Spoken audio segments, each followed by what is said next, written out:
Okay, alright. Bago po natin umpisa ng ating topic for today, gusto ko lamang po i-subscribe ninyo ang ating YouTube channel na Peanuts Vlog at paki-like, subscribe at share naman po dahil isang malaking tulong na po yan para sa ating lahat at maraming salamat po.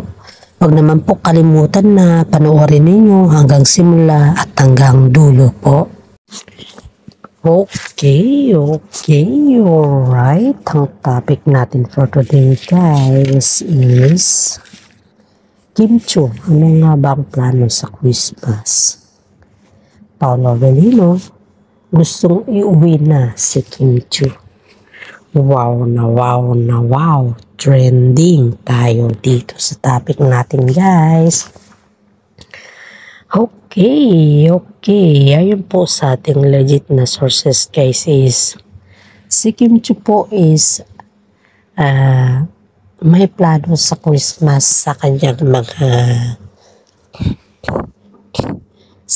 mga fans guys, na kung saan is parang ang plano nila ni Paolo Avellino ay magbibigay sila ng mga regalo sa mga fans nila, lalong-lalo na yung mga kanilang mga charity at higit sa lahat yung mga fans nila na nasa salanta ng mga bagyo. Gaya ngayon guys, parang hindi lang naman sa mga fans nila guys, kundi sa mga tao po na nangangailangan ng tulong is yun daw yung plano ng Kim Chiu na magbigay daw sa Christmas sa kanila. Alam naman din natin guys na marami dito or marami sa ngayon po ang naapektuhan ng bagyo na kung saan ay halos wala na silang bahay, matirahan, madamit, mga gamit.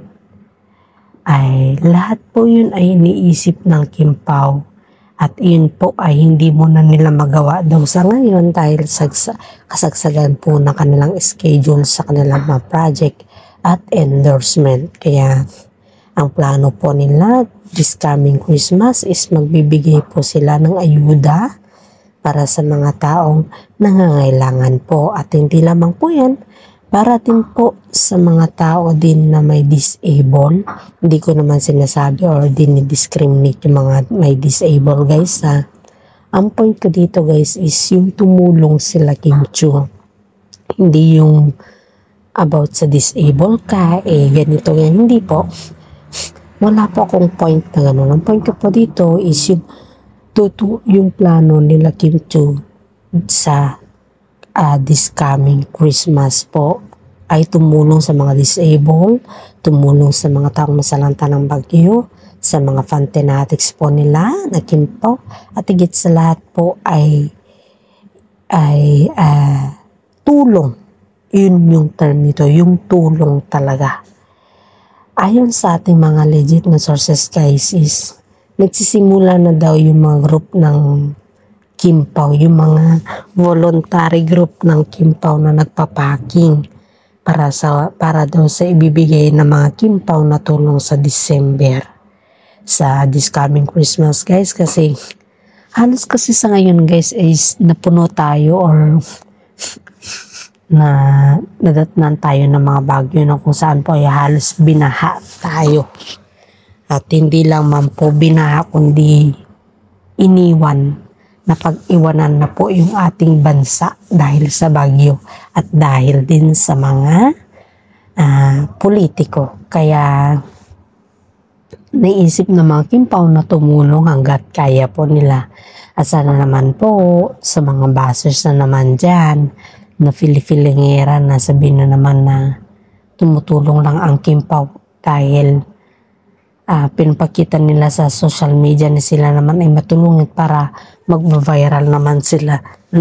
Parang ano kasi iniisip ng mga bashers dito guys is parang instead na tumulong sila sa pagpapaking ay mas dinadown pa po nila sila Kim Chiu at saka si Paolo Avellino guys.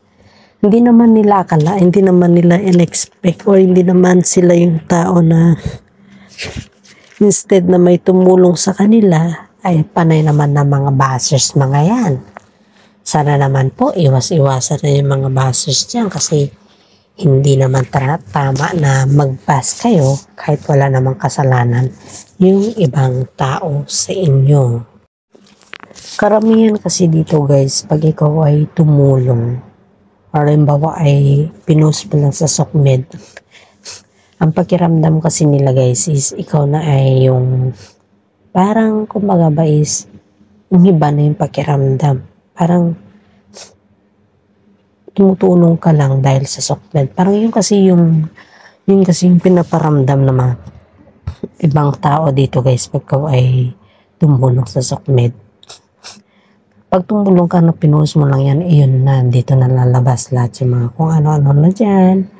Eh siyempre, yan yung pinakaayaw ng mga kimpaw na hanggat maaari daw ay tumulong sila abot daw ng kanilang makakaya dahil mas maganda yung pakiramdam nila pag sila daw ay nakakatulong guys. Kaya ang iniisip kasi nila dito is yung mga tulong at sa mga safety ng mga nasalanta ng bagyo sa ngayon at halos durog tayo sa mga bagyo sa ngayon guys. Halos lahat tayo dito ay dinadatnan na ng mga bagyo. Hindi lamang po yan guys is kundi kaya is yung mga tao din po na mga bashers ni Kim Chiu at saka si Paolo Avellino, pinipilit nila na dinidiscriminate si Paolo Avellino kay Kim Chiu. Alam niyo kung bakit guys? Kasi ito yung number 1 na pansin lang natin to. Pansin ko lang to sa mga nababasa ko sa mga comment pa. Kaya nila dinidiscriminate si Paolo Avellino ay dahil may anak si Paolo Avellino. At saka hindi lang po yan. Mas nauna pa daw si Paolo Avellino na naging artista compared daw kay Kim Chiu. Pero pagdating daw sa kasikatan, mas sikat daw noonang sumikat si Kim Chiu kumpara kay Paolo Avellino.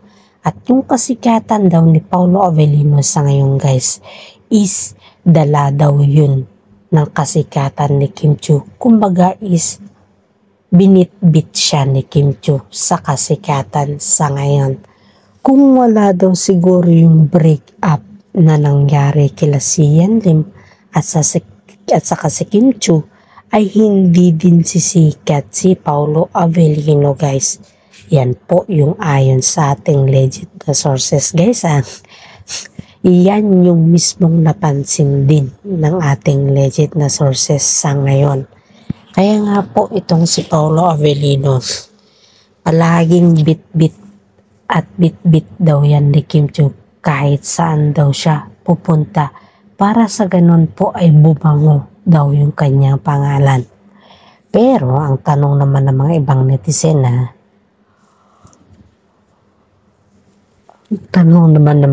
ibang netizen dito guys, deserve naman nila Paolo Avellino at saka si Kim Chiu ang magiging sikat dahil sila naman po ay ginagawa ang lahat para sa kanilang kasikatan at hindi po nila yan hinihingi kundi iyan po ay nakita ng mga fans na may mga chemistry silang dalawa.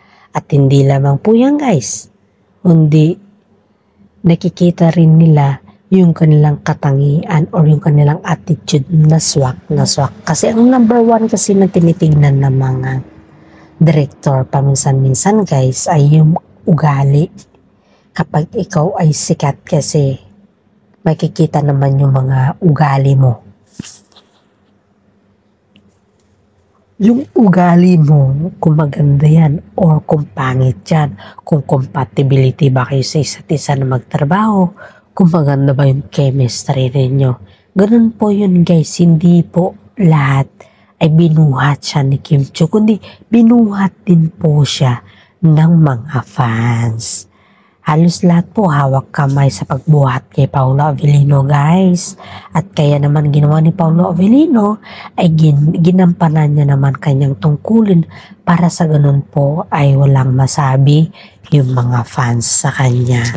At yun po ay laking pasasalamat naman ni Paolo Avellino sa kanyang mga fans at pati na rin kay Kim Chiu dahil sobrang sikat niya ngayon. Yun po yung ating point dito, guys. Okay. Dako po tayo sa ibang kwento na naman, guys, na kung saan po ay si Paolo Avellino po ay gusto nang iuwi si Kim Chiu. Okay, dito na tayo, guys. Si Paolo Avellino po ay gusto nang iuwi si Kim Chiu dahil namimiss na daw ng mami ni Paolo Avellino si Kim Chiu. Sobrang miss na daw niya, guys. Ilang araw at buwan na daw niyang hindi nakikita si Kim Chiu. At yun po ay ang gusto daw niya is magkasama sila Paolo Avellino at si Kim Chiu na pupunta sa Baguio. Ang ibig sabihin nun, guys, is there is something fishy na naman. Alam nyo na yan, guys, kung there's something fishy na naman dito. Kung kayo ay manghula, ay ibigay ko na po sa inyo yan. Pero kapag kayo ay hindi manghula, bahala na kayo dyan. Alam nyo, guys, kitang-kita naman natin yung pagkaboto ng mami ni Paolo Avellino dito, di ba? Kitang-kita naman natin kung saang linya ito si mami ni Paolo Avellino. Pagdating kay Kim Chiu, pasensya na, guys, talagang may sipon kasi ako at may sinat. May lagnat pa ng kunti, pero kahit papaano po ay para makapag-vlog lang po tayo dahil alam ko po na maraming nag-aabang dyan sa Kim Pao na update natin for today. At syempre, hindi naman natin maiwasan na magkaroon ng mga tampuhan na naman dyan kung bakit ang Kim Pao lang ating ina-update. Hindi ninyo po ba alam na ang Kim Pao, kaya ang Kim Pao yung palagi nating ina-update ay dahil mas marami po ang Kim Pao sa ngayon. Hindi kagaya po ng mga iba na sobrang liit-liit lang nila tapos lumalaki, lumulobo na ngayon. Lalot yung mga fantanatics na Kim Pao solid natin na yung makikita nila na sa pamilya ni Paolo Avellino is yung makikita nila sa galaw nila na potong-boto sila kay Kim Chiu is dito talaga lumulobo yung mga fans. Dito talaga dumadami yung mga makakagusto sa mga Kim Pao. Dahil ang mother ni Paolo Avellino, guys, is isa siyang accountant. Ang mami niya is napakabait na tao. Wala ka daw masasabi sa kanya. Pati daw si Paolo Avellino, guys, ayun sa ating legit na sources, guys, is kahit sino daw yung bisita ni Paolo Avellino na dalhin sa Baguio ay okay lang daw sa mami ni Paolo Avellino dahil maintindihan daw nila yan. And it's a part of ang sabi daw ni mami ni Paolo Avellino, it's a part daw ng kanyang trabaho yun. Yung mag-entertain sa mga bisita ng kanyang alak at lalong-lalo na pag si Kim Chiu ang nandyan. Wow na wow, hanep tayo dito, guys. Talagang kahit saan man sa sulok ng mundo is kita mo yung pagkagusto talaga kay Kim Chiu.